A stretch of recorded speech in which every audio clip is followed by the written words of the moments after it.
오늘 하나님께서 우리에게 주시는 말씀은 마태복음 28장 1절에서 15절까지입니다. 28장 1절에서 15절까지입니다. 우리 한 절씩 교독하시겠습니다. 안식일이 다 지나고 안식 후 첫날이 되려는 새벽에 막달라 마리아와 다른 마리아가 무덤을 보려고 갔더니 큰 지진이 나며 주의 천사가 하늘로부터 내려와 돌을 굴려내고 그 위에 앉았는데 그 형상이 번개 같고 그 옷은 눈같이 희건을 지키던 자들이 그를 무서워하여 떨며 죽은 사람과 같이 되었더라. 천사가 여자들에게 말하여 이르되 너희는 무서워하지 말라. 십자가에 못 박히신 예수를 너희가 찾는 줄을 내가 아노라. 그가 여기 계시지 않고 그가 말씀하시던 대로 살아나셨느니라. 와서 그가 누우셨던 곳을 보라. 또 빨리 가서 그의 제자들에게 이르되 그가 죽은 자 가운데서 살아나셨고 너희보다 먼저 갈릴리로 가시나니 거기서 너희가 배우리라 하라. 보라, 내가 너희에게 일렀느니라 하거늘. 그 여자들이 무서움과 큰 기쁨으로 빨리 무덤을 떠나 제자들에게 알리려고 다른 집에 갔으니 예수께서 그들을 만나 이르시되 평안하냐 하시거늘. 여자들이 나아가 그 발을 붙잡고 경배하니 이에 예수께서 이르시되 무서워하지 말라. 가서 내 형제들에게 갈릴리로 가라 하라. 거기서 나를 보리라 하시니라. 여자들이 갈 때 경비병 중 몇이 성에 들어가 모든 된 일을 대제사장들에게 알리니 그들이 장로들과 함께 모여 의논하고 군인들에게 돈을 많이 주며 이르되 너희는 말하기를 그의 제자들이 밤에 와서 우리가 잘 때에 그를 도둑질하여 갔다 하라. 만일 이 말이 종들에게 들리면 우리가 권하여 너희로 의심하지 않게 하리라 하니 함께 읽습니다. 군인들이 돈을 받고 가르친 대로 하였으니 이 말이 오늘날까지 유대인 가운데 두루 퍼지니라. 아멘. 다 자리에 앉으시겠습니다. 할렐루야. 반갑습니다. 예, 환하신 모습들 뵈니 참 행복합니다. 오늘 예배 함께 하시는 모든 분께 하나님께서 큰 은혜 부어주심을 예수님 이름으로 선포합니다. 아멘. 빈 무덤, 진리는 승리한다 라는 제목으로 은혜를 나누겠습니다. 안식 후 첫날 새벽 미명에 막달라 마리아와 다른 마리아는 예수님의 무덤을 보기 위해서 달려갔지요. 그런데 막상 달려가 보았을 때 그곳에는 큰 지진이 나며 무덤 돌문이 옮겨져 있었습니다. 그리고 그 위에는 천사가 앉아 있었지요. 근데 바로 그 옆에는 간밤에 예수님의 무덤을 지키던 병사들이 무서워 떨면서 죽은 사람처럼 있었지요. 그런데 천사들은 말합니다. 방금 온 그 여인들에게 너희들은 무서워하지 말아라. 너희가 십자가에 못 박히신 예수를 찾는 줄을 내가 아노라. 이렇게 말하지요. 한편에서는 무서워 떨고 죽은 사람처럼 되었지만 이 여인들에게는 무서워하지 말라 평안이 선포되었지요. 그 이유는 하나였습니다. 이 여인들은 경비병처럼 의무적으로 그것을 지키거나 다른 뜻을 가지고 지킨 것이 아니라 오직 예수님을 사모해서 예수님께 다가온 사람들이었기 때문입니다. 이미 예수님께서는 죽은 시신이었기에 예수님께 무엇인가 바라는 것이 아니라 그냥 예수님을 사모하는 그 마음으로 진리 때문에 예수님께 다가온 사람들, 새벽에 온 사람들, 날이 새는 것이 참 기다릴 수 없을 만큼 그 예수님을 사모하며 다가온 사람들이었습니다. 이 여인들이 올 때 걱정이 없었던 것 아니었지요. 돌문을 누가 옮겨줄까? 우리들은 연약한데 그런 걱정도 있었습니다. 또 경비병들이 지키고 있었기 때문에 무덤에 가까이 가지 못할까? 이와 같은 걱정도 있었습니다.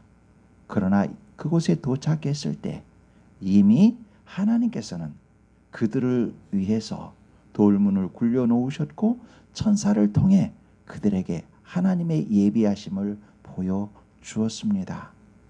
다시 말하면 오직 예수 그리스도만 사모하며 예수 그리스도를 달려온 그들을 위해서 하나님께서 예비하심과 일하심을 보여주셨고 그 부활을 보여주셨지요. 여기까지가 지난주에 저희가 은혜를 나눈 내용입니다. 너희는 무서워하지 말라.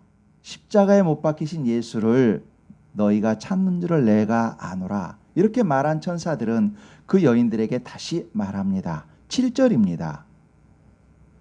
또 빨리 가서 그의 제자들에게 이르되 그가 죽은 자 가운데서 살아나셨고 너희보다 먼저 갈릴리로 가시나니 거기서 너희가 배우리라 하라. 보라 내가 너희에게 일렀느니라. 이렇게 말합니다. 천사들이 이 말을 들은 여인들은 급히 제자들에게 달려갑니다. 이 기쁜 소식을 전하기 위해서 달려가는 것이지요. 걸어가다가 누구를 만났습니다. 예수님입니다. 예수님을 만나자 그들은 그 기쁨을 감출 수가 없어서 예수님의 발을 붙잡고 예수님을 경배하지요. 그때 예수님께서는 그들에게 이런 말씀을 하십니다. 10절입니다. 이에 예수께서 이르시되 무서워하지 말라. 가서 내 형제들에게 갈릴리로 가라 하라. 거기서 나를 보리라 하시니라. 이런 말씀을 하십니다. 똑같은 내용이죠. 무서워하지 말아라. 그리고 내가 너희에게 사명을 준다. 제자들에게 가서 이 기쁜 소식을 전하고 갈릴리에서 만나자고 전해라. 이렇게 주님께서는 말씀하시지요. 이 말을 들은 여인들은 바쁘게 급히 제자들에게 달려갑니다. 바로 이 기쁜 소식을 전하기 위해서지요. 그런데 그때 또 한 무리의 사람도 다른 방향으로 달려갑니다. 바로 경비병들입니다. 여인들은 예수님의 부활, 그 부활의 기쁜 소식을 알리기 위해 달려가고 경비병들은 대제사장들에게 이 사실을 알리기 위해 달려갑니다. 똑같은 사건, 똑같은 기적을 보고 똑같이 달려가지만 그 내용은 전혀 반대입니다. 여인들은 기쁨과 생기와 생명으로 가득합니다. 그러나 경비병들은 걱정과 두려움과 무서움으로 가득합니다. 무엇 때문에 이런 차이가 나는 것입니까? 그것은 예수님을 사모하는 마음의 차이입니다. 그리고 예수님에 대한 믿음이 있는가와 예수님에 대한 믿음이 없는가의 차이입니다. 예수님을 사모하는 이 여인들에게는 예수님의 부활이 예수님이 그리스도이신이라는 것을 증거하는 확실한 증거였습니다. 예수님이 하나님이시라는 팩트입니다. 그러니 이제 예수님이 그리스도이신 것을 굳이 설명할 필요가 없습니다. 얼굴과 얼굴을 대하여 부활하신 주님을 봤으니 예수님이 하나님이시요 그리스도인 것 더 이상 설명할 필요가 없습니다. 그러나 예수님을 사랑하는 마음이 없는 경비병들에게는 돌 무덤이 옮겨지고 천사가 나타나고 예수님이 사라지신 이 기적이 오히려 두려움입니다. 총독에게 무덤을 잘 지키지 못했다는 책임을 당할 것이기에 더욱 큰 두려움일 뿐입니다. 보십시오. 그 여자들과 이 경비병들 똑같은 기적을 경험했습니다. 똑같은 사실을 보았습니다. 그런데 여인들에게는 이것이 기쁨이요 생명이었는데 경비병들에게는 두려움이요 무서움이었습니다. 다시 말하면 그 기적이 경비병들에게 믿음을 주지 못했습니다. 기쁨을 주지 못했습니다. 오히려 이들은 대제사장들에게 매수되어 자기들이 잘 때 예수님의 제자들이 예수님을 훔쳐갔다고 말하는 그런 거짓의 사람으로 변하게 됩니다. 여러분, 그러니 기적을 본다고 예수님을 구세주로 믿는 참 믿음이 생기는 것은 아닙니다. 기독교 신앙은 체험이 필요합니다. 체험이 중요합니다. 자신의 힘으로 해결되기 어려운 일을 하나님께 기도하고 응답받는 기적의 체험이 필요합니다. 또한 하나님은 우리가 기도할 때 반드시 응답해 주십니다.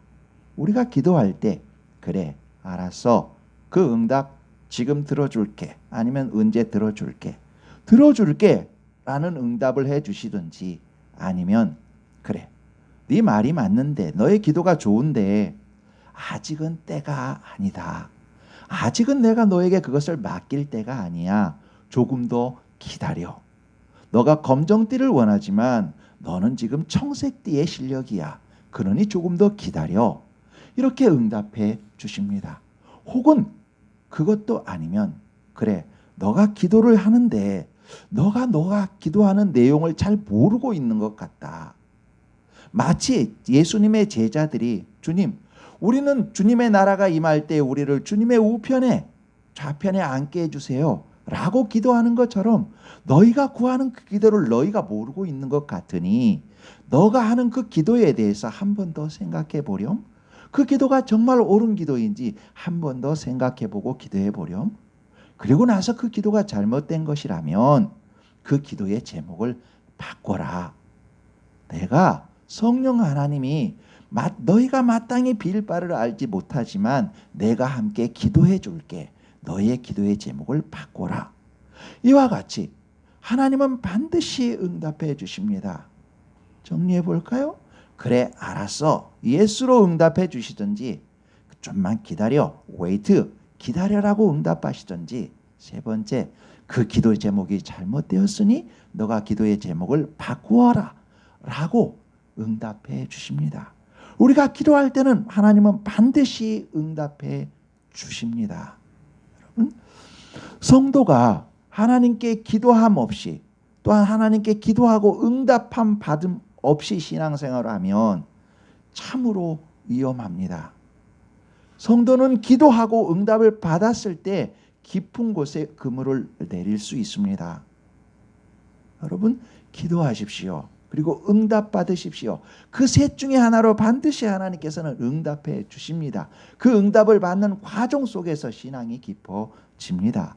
만약에 그와 같은 신앙에서 기도 응답 받는 경험 없이 신앙생활을 할 때는 그것은 기독교 철학으로 변질될 가능성이 높습니다. 자기 자신 안에서 자기의 논리로 성경 말씀을 분해하고 해석하고 다른 사람에게 적용해서 오히려 악이 될 염려가 있습니다. 기독교인은 반드시 하나님께 기도하고 응답받는 것이 필요합니다. 중요합니다. 그런데 여러분, 이보다 더 중요한 것이 있습니다. 체험이 신앙의 전부가 되어서는 안 된다는 것입니다. 마태복음 24장 24절에서 주님은 이렇게 말씀하셨습니다. 거짓 그리스도인들과 거짓 선지자들이 일어나 큰 표적과 기사를 보여 할 수만 있으면 택하신 자들도 미혹하리라. 이 말씀처럼 사탄도, 그 사탄의 무리도 그런 특별한 이적을 행하기 때문입니다. 그러니 정말 중요한 것은 주님을 사모하는 것입니다. 이 여인들처럼 주님께 무엇을 바라고 해서 주님을 원하는 것이 아니라, 주님을 찾는 것이 아니라, 주님이 이미 시신임에도 불구하고 주님을 사모해서 무덤을 달려간 것처럼 주님 자체를 사모하는 사모함, 그것이 중요합니다. 주님을 사랑하며 주님을 닮아가는 사람, 그 사람됨이 중요합니다. 여러분 기억해 보십시오. 예수님이 떡 5개와 물고기 2마리로 여자와 어린아이를 제외하고 남자만 5,000명을 먹였습니다. 너무나 놀라운 기적을 경험했습니다. 거기에 있는 무리들이, 사람들이 그 놀라운 기적의 떡을 먹었습니다.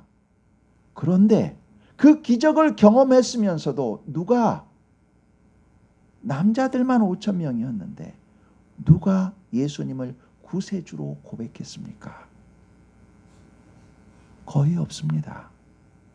오히려 그들은 예수님이 떡을 주셨으니까 우리들의 임금 삼으려고 했지, 세상 임금 삼으려 했지, 예수님을 구세주로 고백한 사람은 없었습니다. 기적을 경험했다고 믿음이 생기는 것은 아닙니다. 예수님을 구세주로 고백하고 믿음이 장성한 사람은 어떤 사람이었는가? 예수님을 따라다니며 주님의 말씀을 깊이 들으려 애쓴 사람들, 제자들이었습니다. 그들도 다른 무리들처럼 예수님이 하시는 말씀을 잘 이해하지 못하는 부분이 많이 있었습니다. 그럼에도 불구하고 다른 무리와 차이점이 있는 것은, 주님, 그게 무슨 말씀이었어요? 가르쳐 주세요. 라고 주님 무릎에 더 다가와 주님께 여쭈어 보고 주님과 함께 생활했던 사람, 그 사람들이 결국 나중에는 예수님을 구세주로 고백하게 됩니다. 그러니 기적보다 중요한 것은 예수님과 함께 살며 예수님의 말씀을 사모하며 그것이 어떤 것인지 알고자 애쓰는 사람, 그것이 중요합니다. 그것이 온전한 믿음으로 바로 서게 합니다. 마태복음 11장 20절에서 24절에서는 예수님의 책망이 나옵니다. 제가 읽어드리겠습니다. 예수께서 권능을 가장 많이 행하신 고을들이 회개하지 아니하므로 그때에 책망하시되, 화 있을진저 고라시나 화 있을진저 벳세다야, 너희에게 행한 모든 권능을 두로와 시돈에서 행하였다라면 그들이 벌써 베옷을 입고 제에 앉아 회개하였으리라. 내가 너희에게 이르노니 심판날에 두로와 시돈이 너희보다 견디기 쉬우리라. 가버나움아, 내가 하늘에까지 높아지겠느냐? 음부에까지 낮아지리라. 내게 행한 모든 권능을 소돔에서 행하였더라면 그 성이 오늘까지 있었으리라. 내가 너희에게 이르노니 심판날에 소돔 땅이 너보다 견디기 쉬우리라 하시니라. 아멘. 보십시오. 주님이 행하시는 놀라운 기적을 경험했으면서도 주님을 사모함 없이, 진리에 대한 사모함 없이, 진리를 걷고자 하는 그 걸음 없이 눈에 보이는 현상의 기적만을 탐하는 사람들, 그들에게 말씀하시는 하나님의 진노입니다. 기적을 보았다고 믿음이 커가는 것이나 장성해지지는 않습니다. 산헤드린 공회원들은 경비병들을 통해 주님이 부활하셨다는 보고를 들었습니다. 그러면 어떻게 해야 합니까? 그들은 자신의 죄를 회개했어야 합니다. 여러분, 부활이 무엇인가요? 그것은 하나님께서 그 사람이 옳다라고 증언해 주시는 하나님의 인감도장과 같은 것입니다. 예수님이 부활하셨다는 것은 예수님이 구세주라는 것을, 예수님이 하신 말씀이 진리라는 것을 하나님이 인정하셨다는 인정입니다. 그러면 그것을 보았으면 이 제사장들과 바리새이들은 우리가 잘못 알았구나, 회개했어야 합니다. 그러나 그들은 회개하지 않습니다. 그들은 오히려 그 죄를 은폐하기 위하여 또 하나의 악을 더합니다. 회개하지 않은 악은 또 다른 악을 잉태하고 키우지요. 경비병들을 그들의 돈으로 매수합니다. 경비병들에게 많은 돈을 주며 거짓 소문을 유포하게 합니다. 얘들아, 너희들은 가서 말이야, 예수님의 제자들이 밤에 와서 우리들이 잘 때, 우리 경비병들이 잘 때 예수님의 시신을 도둑질해 갔다고 소문을 퍼뜨려라. 이렇게 말합니다. 그뿐 아닙니다. 그렇게 말하면서 은근히 그 경비병들을 협박합니다. 14절입니다. 만일 이 말이 총독에게 들리면 우리가 권하여 너희를 근심하지 않게 하리라 합니다. 풀어서 말하면 너희가 밤에 예수의 시신을 잘 못 지켰지, 그래서 예수의 시신이 없어졌지, 이 말이 총독에게 들리면 너희는 사형이야. 그러니 우리가 말을 잘해줄 테니까 이 소문을 퍼뜨려. 이렇게 협박하고 있는 것이지요. 경비병들은 그들과 하나가 됩니다. 진리를 따르기보다는 현재의 안정과 이익을 찾습니다. 이 말을 들으면 그 대제사장들이 총독의 말을 잘해줄 테니 자기네들은 직업적으로 안정을 찾게 됩니다. 또 대제사장들에게 돈을 많이 받았으니 생활이 여유로워질 것입니다.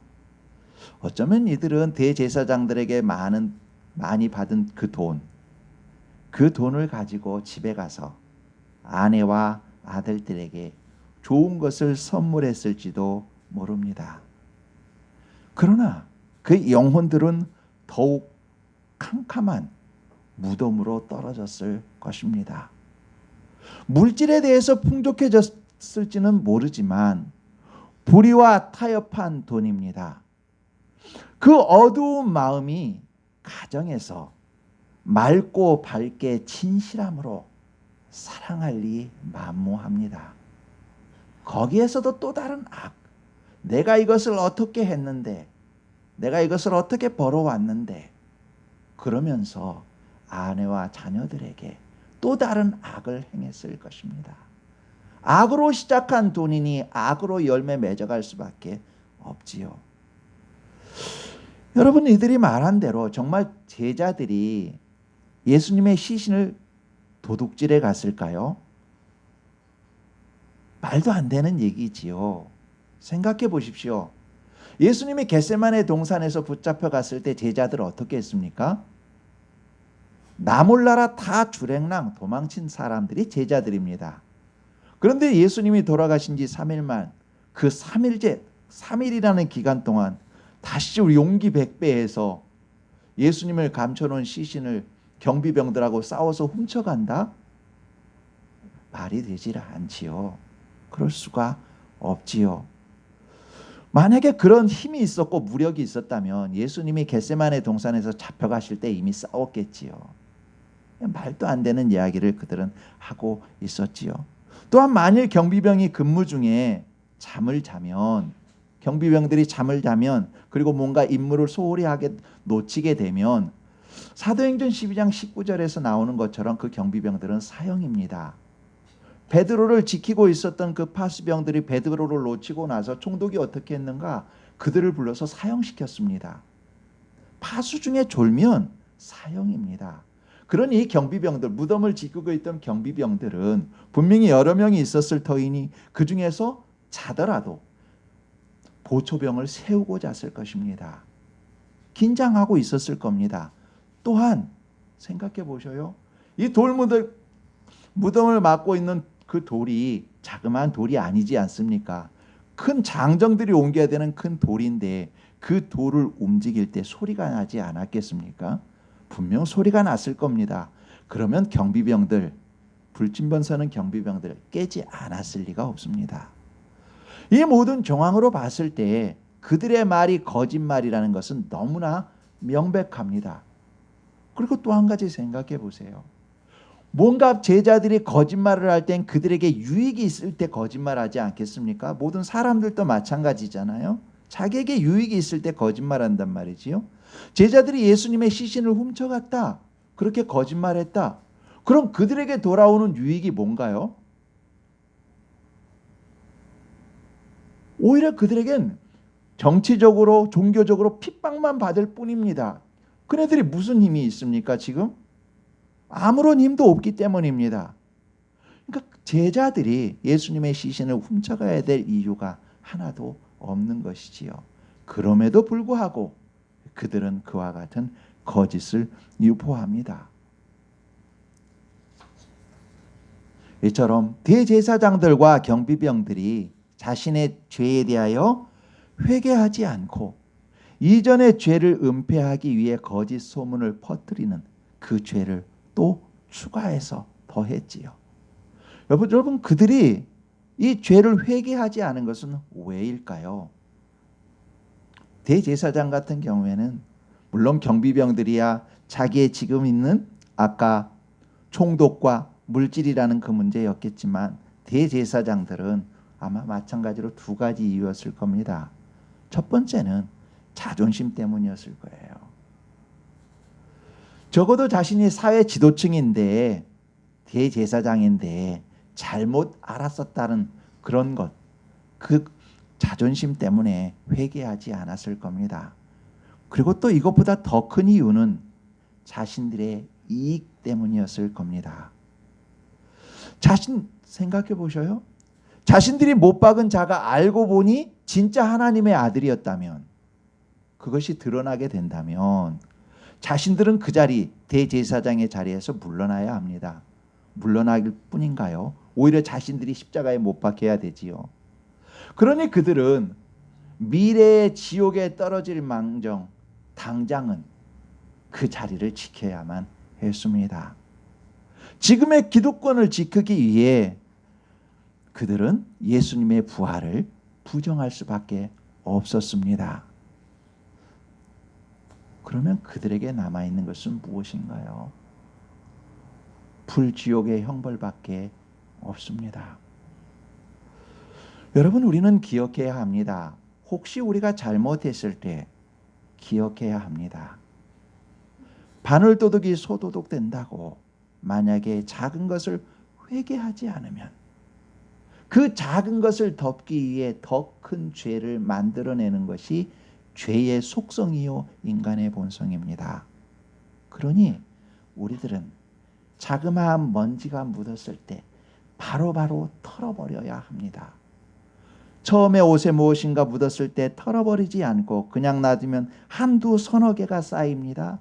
그 다음에는 덕지덕지 않아도 앉아도 별로 신경 쓰지 않게 됩니다.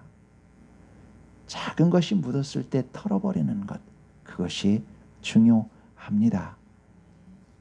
여러분, 그래서 우리는 기억해야 합니다. 우리가 비록 죄를 지고 실수했더라도 베드로를 기억해야 합니다. 예수님을 모른다고 3번이나 부인했던 베드로입니다. 그럼에도 불구하고 예수님의 말씀이 생각나서 심히 통곡했던 베드로입니다. 그런 베드로를 주님은 찾아오셔서 다시 회복시켜 주셨습니다.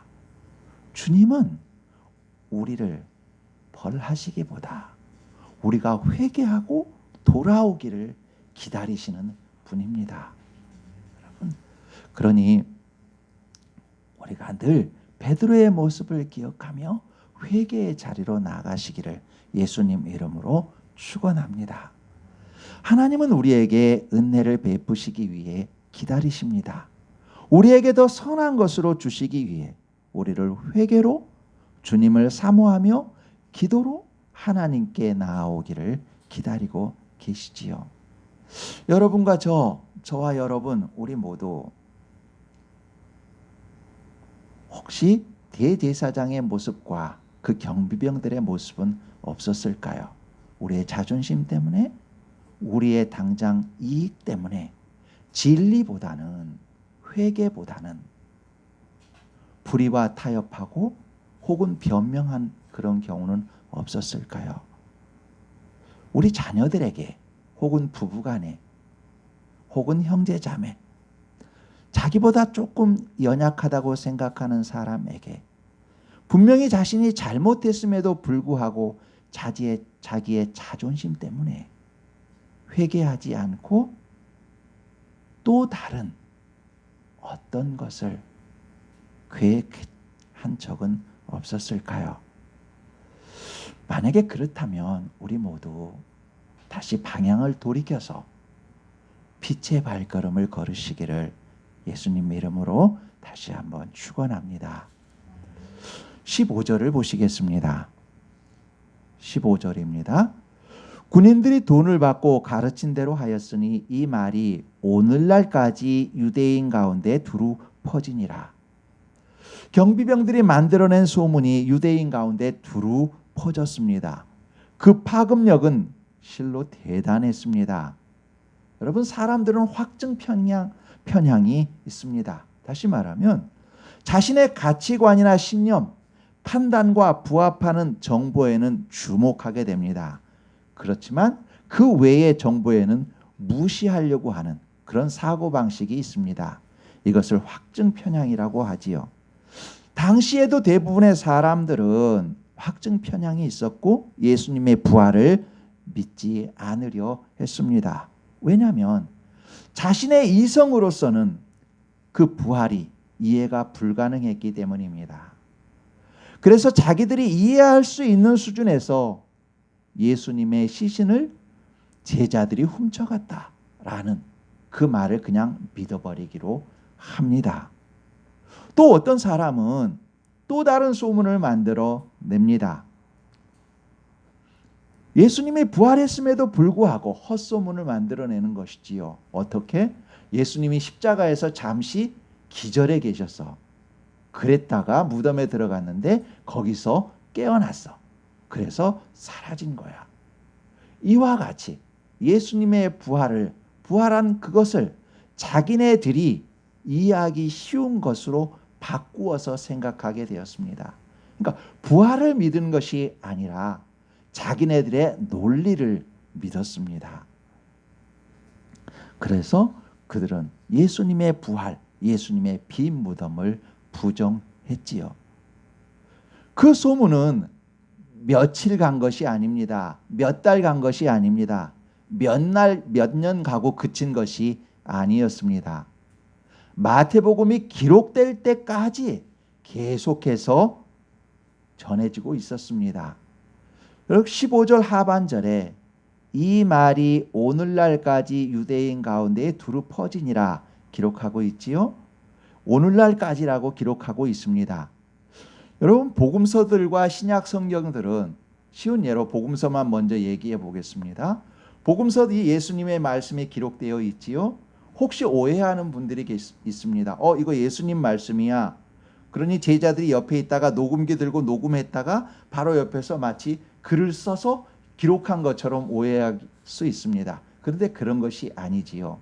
복음서들과 신약 성경은 예수님이 부활하시고 하늘로 승천하신 이후에 제자들이 말씀을 전하고 이제 제자들이 거의 육신의 호흡을 마칠 날이 다가오니까 제자들은 이제 예수님의 말씀을 기록해야 되겠구나 하는 것을 깨닫게 됩니다. 그때 기록한 것이 복음서들과 신약 성경입니다. 마태복음은 예수님이 승천하신 이후, 부활하시고 승천하신 이후 AD 50년에서 70년경에 쓰여졌습니다. 다시 말하면 그러니까 오늘날까지 유대인 가운데 두루 퍼지니라, 이 말은 예수님이 승천하신 이후 30년, 대략 30년이 지난 이후에도 계속 그 말은 퍼지고 있었고 사실처럼 생각하고 있었다는 것입니다. 그러면 그것으로 그쳤을까요? 그때까지 그 얘기만 하고 그 다음부터는 이런 얘기가 없을까요? 그렇지 않습니다. 그 얘기는 지금까지도 있습니다. 예수님이 부활하신 게 아니야. 그건 잘 모르기 때문에 그래. 이성적으로 생각해봐. 사람이 정신이 있으면 논리적으로 따져봐. 사람으로 따져봤을 때 그게 가능하니? 불가능하잖아. 그러므로 그것은 잘못된 거야. 이렇게 생각하는 신학자들도 있습니다. 그리고 그것을 학교에서 그렇게 가르치는 사람들도 있습니다. 그게 자유주의 신학입니다. 쉬운 예로 이것입니다. 오병이어의 기적. 오병이어는 사복음서에 또 다 나오는 내용들입니다. 그만큼 중요하고 그만큼 모든 사람들이 경험한 사건입니다. 그럼에도 불구하고 그들은 그 사건을 자유주의 신학자들, 예수님을 믿지 않는 사람들이 어떻게 해석하는가 하면 그날 예수님이 기도하셔서 기적을 행한 게 아니야. 사람들이 예수님이 뭔가 기도하는 모습을 보니까 예수님이 불쌍하게 생각됐어. 그래서 그들이 가져온 도시락을 다 꺼낸 거야. 그래서 다 먹은 거야. 이렇게 해석을 합니다. 그들의 논리로 합당한 것이지요. 그리고 예수님이 물 위를 걸으셨다. 이것도 저녁에 석양이 질 때 예수님의 해변을 걸으셨는데 제자들이 보기에 그것이 예수님의 물 위를 걸으신 것처럼 보였어. 이렇게 해석을 합니다. 다시 말하면 예수님의 부활 자체, 예수님의 하나님 되심을 인정하지 않고 오직 사람의 논리로 이해 가능한 그것만 믿으려 합니다. 그러니까 그들은 믿음을 갖고 있는 것이 아니라 철학만 가지고 있는 것이지요.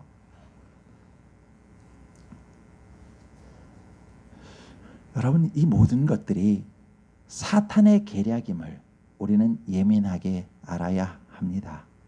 다시 말하면 어떻게 하든지 예수님의 부활을 무시되면 예수님이 하나님이라는 사실이 없어지게 됩니다. 예수님의 하나님의 사실이라는 사실을 없어지면 우리에 대한 죄 사함이 없어지게 되는 것입니다. 다시 말하면 예수님이 하나님이신 것과 예수님의 부활하심을 실제 그대로 믿지 못하게 하려는 것이 사탄의 유혹이고 술수입니다. 우리가 예수 그리스도의 피로 구원받았다는 사실을 믿지 못하게 하고 우리를 죄 속에 가두어 사탄의 먹이, 자기의 먹이로 삼으려고 하는 사탄의 술수입니다. 예수님의 부활도 없고 우리의 부활도 없으며 하나님의 상주심과 심판도 없다고 하려는 사탄의 꾀인 것이지요. 그러니 지금 당장 세상 풍조에 따라 쾌락과 향락, 이기적인 삶을 살아라. 죽으면 끝이다. 이렇게 유혹하는 사탄의 가스라이팅입니다. 그런데 이들의 계략은 과연 성공했나요? 그렇지 않습니다. 비록 거짓 소문으로 많은 사람을 속였지만 절대 전부를 속일 수 없었고 진리를 속일 수는 없었습니다.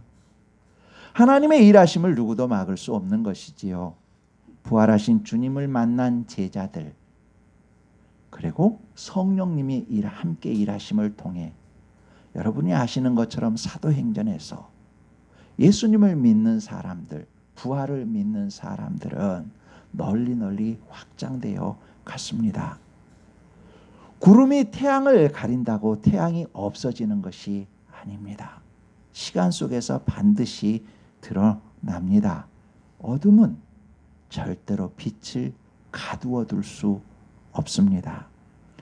무덤의 어둠은 절대로 빛이신 예수님의 부활을 막지 못합니다. 사탄이 어떤 악한 꾀를 쓰고 그 힘을 발휘하더라도 하나님이 행하시고 인정하시는 진리는 반드시 승리합니다. 여러분, 때때로 우리 일상에서 거짓이 판을 치고 이기는 것 같은 모습을 봅니다. 그러나 그들의 형통을 부러워하지 마십시오. 잠언 24장 1절은 이렇게 말합니다. 너는 악인의 형통함을 부러워하지 말며 그와 함께 있으려고도 하지도 말지어다. 또 19장 20절에서는 너는 행악자들로 말미암아 분을 품지 말며 악인의 형통함을 부러워하지 말라.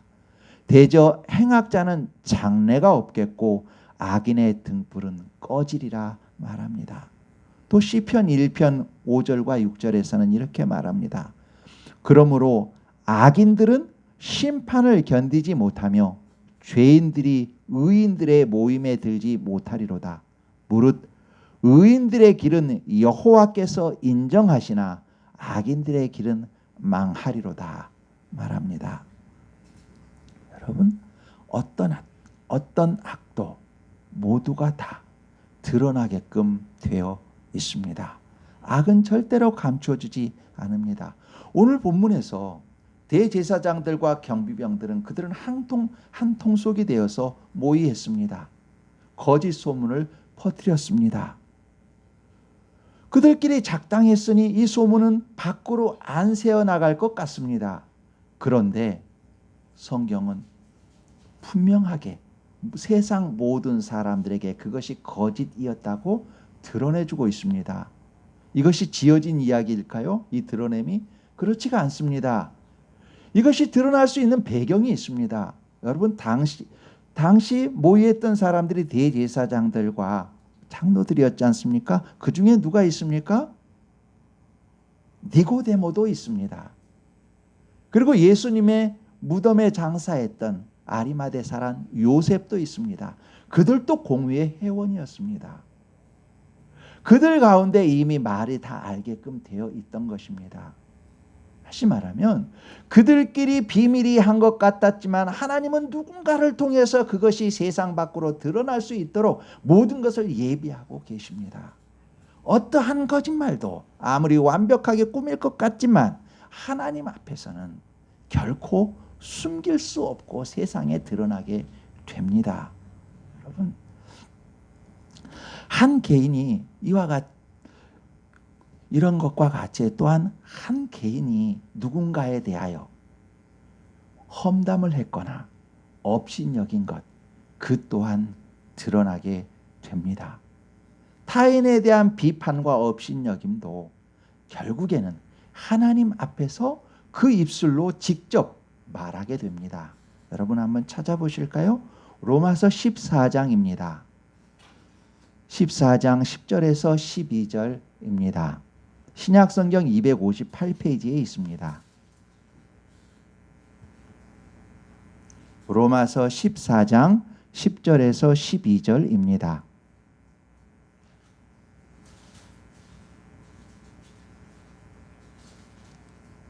네, 신약 258페이지입니다. 네, 우리 함께 한 목소리를 천천히 읽겠습니다. 14장 10절에서 12절입니다. 함께 읽겠습니다. 시작. 내가 어찌하여 내 형제를 비판하느냐? 어찌하여 내 형제를 업신여기느냐? 우리가 다 하나님의 심판대 앞에 서리라. 기록되었으되 주께서 이르시되 내가 살았노니 모든 무릎이 내게 꿇을 것이요 모든 혀가 하나님께 자백하리라 하였느니라.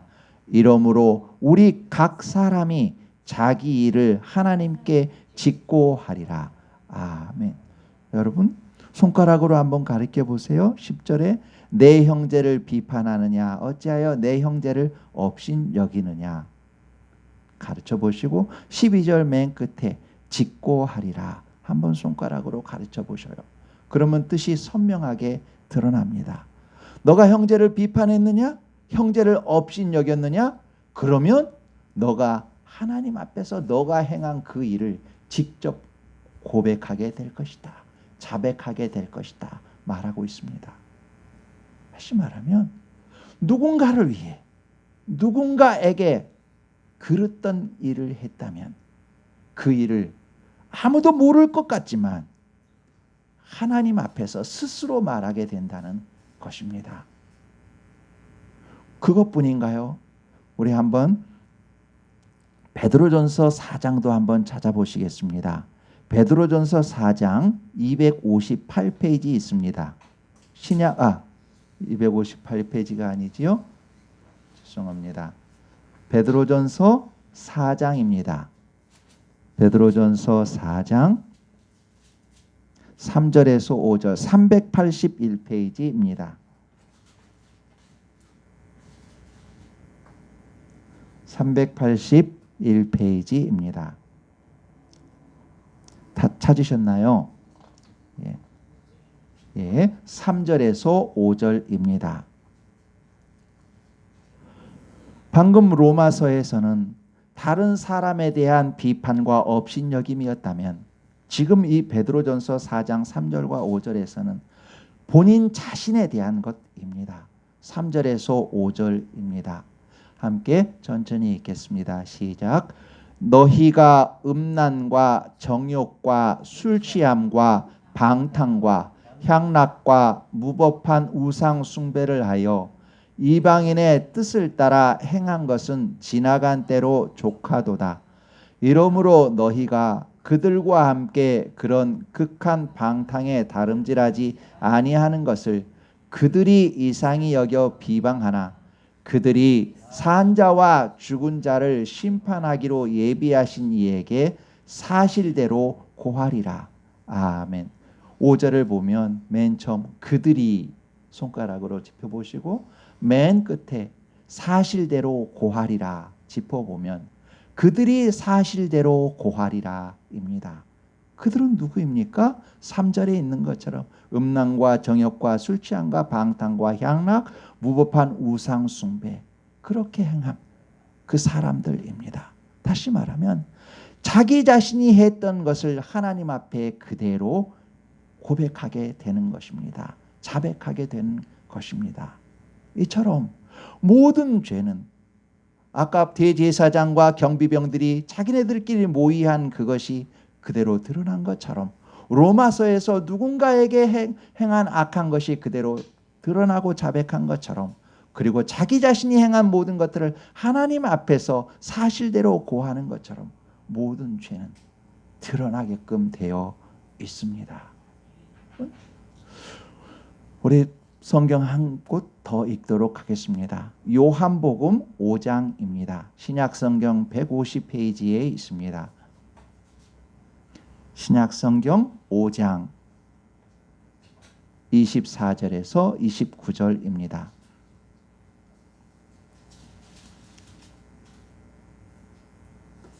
신약성경 5장 24절에서 29절 한 절씩 요한복음 5장 요한복음 5장 24절에서 29절입니다. 우리 한 절씩 읽겠습니다. 시작. 내가 진실로 진실로 너희에게 이르노니 내 말을 듣고 또 나 보내신 이를 믿는 자는 영생을 얻었고 심판에 이르지 아니하나니 사망에서 생명으로 옮겼느니라.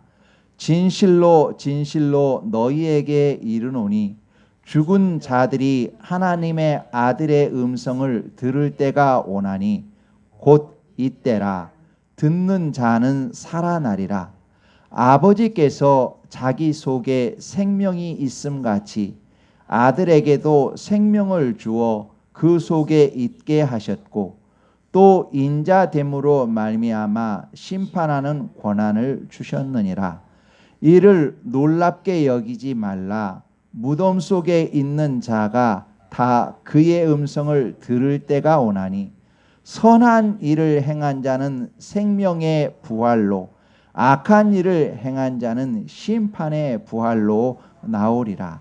아멘. 하나님이 사랑하시고 하나님을 사랑하시는 아름다운 여러분, 봄날 따뜻한 아침 햇살처럼 포근히 빛나는 우리 성도 여러분, 하나님은 말씀하십니다.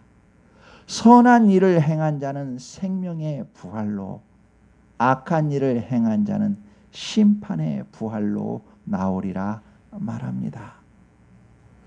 우리 하나님은 우리가 어떤 일을 하더라도 우리를 은밀히 보시고 우리에게 갚아 주십니다. 우리가 비록 힘들더라도 하나님이 기뻐하시는 길을 걸어가면, 빛의 길을 걸으면, 이 세상이 아니라면 이 세상에서도 갚아주시지만 이 세상이 아니고 우리의 호흡이 마치고 하나님의 품에 안겼을 때라도 반드시 갚아주십니다. 우리 생명의 시간은 지금 호흡하는 시간으로 끝나는 것이 아니요, 육신의 호흡이 마친 이후에도 현재이기 때문입니다. 하나님은 반드시 그 상을 주십니다. 무엇보다도 우리는 지금 하나님께 받고 있는 상이 있습니다. 산의 진미를 먹고 100평 아파트나 유엔 빌리지 살아도 하나님 앞에 부끄러운 마음이 있으면 가슴이 답답하고 속이 쓰린 것이 우리들입니다. 하나님의 뜻대로 살았을 때 행복한 사람들이 우리들입니다.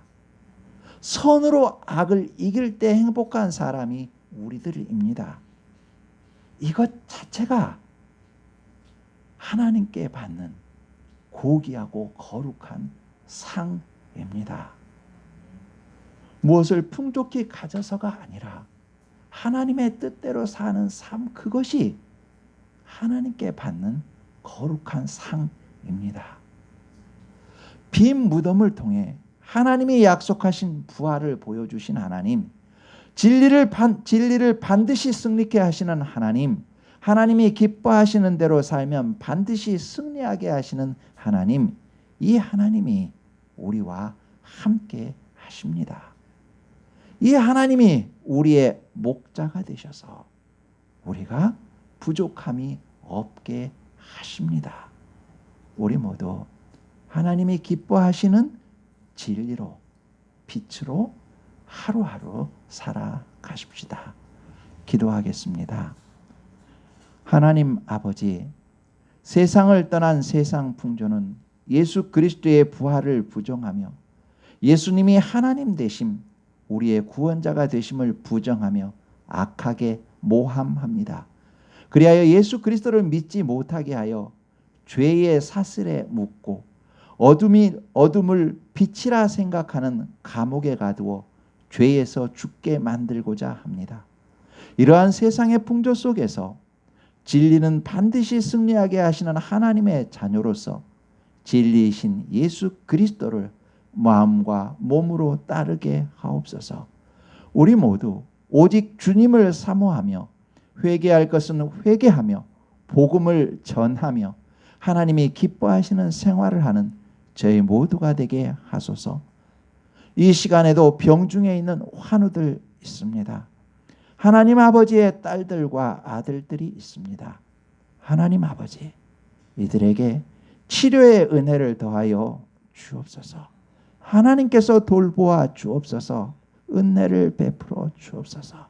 특별히 손해 위축증으로 하나님께 부르짖는 딸이 있사오니 치료의 은혜를 더하소서. 하나님께서 도와 주옵소서. 예수 그리스도 이름으로 기도합니다. 아멘.